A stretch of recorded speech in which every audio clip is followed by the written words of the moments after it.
I-on natin yung oven dito pag cookies and cakes. Tapos 120.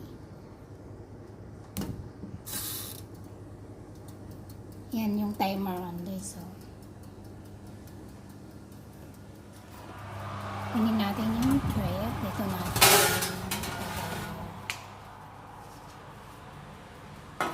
cookie.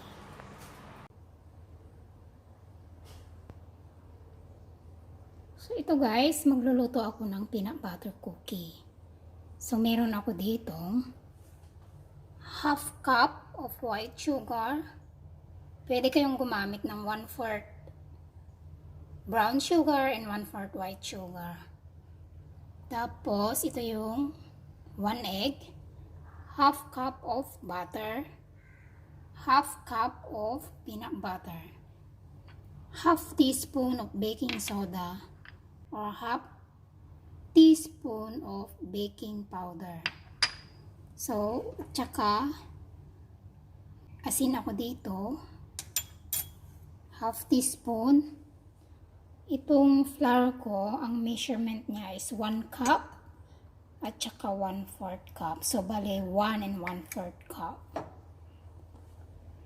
Yan guys, mix na natin all the dry ingredients natin. Yan yung flour. Lagay na natin yung baking powder, baking soda, at tsaka yung asin. Yan, i-mix.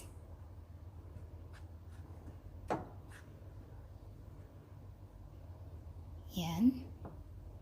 So, doon naman tayo sa wet ingredients. So, yan, nilagay na natin yung sugar, tsaka butter.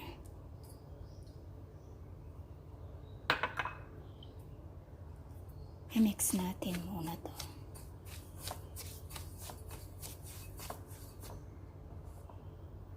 So, bali yan yung sugar at tsaka butter. Now, next, lagay na natin yung egg.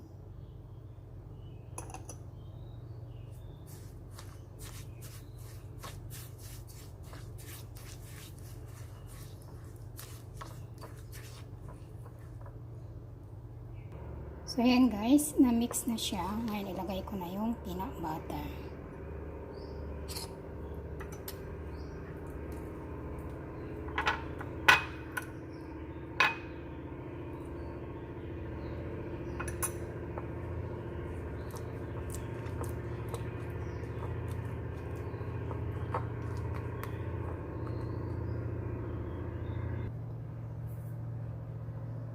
So, ito guys, na-mix na yung peanut butter. Pwede rin kayong gumamit ng creamy peanut butter. So, ngayon, itong flour natin, ihalo na natin yung ating wet ingredients.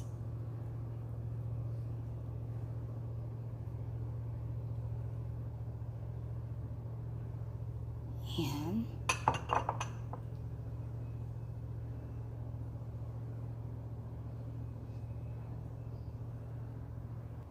Okay, bali ito siya guys.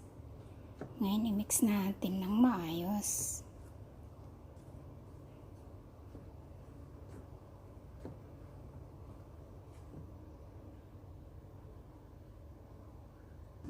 So, bali ganito na guys yung peanut butter cookie dough natin. Ayan, na-mix na siya ng maayos. Ngayon, i-shape ko na lang. So, yan. So, bali, kuha tayo ng konti guys.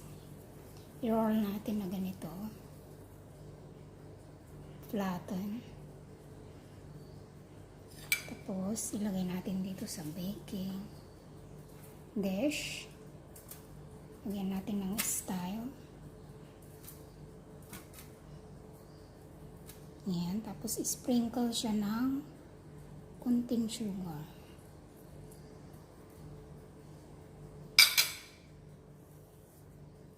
So, ganun din.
So, yan yung aking peanut butter cookie. Ilagay na natin sa oven.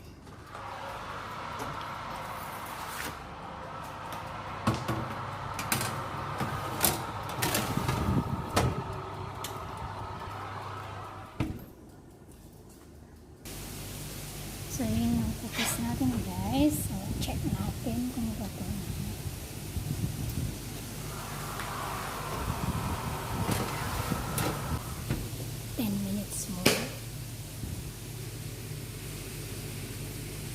Nawala ko na ang ating peanut butter cookie.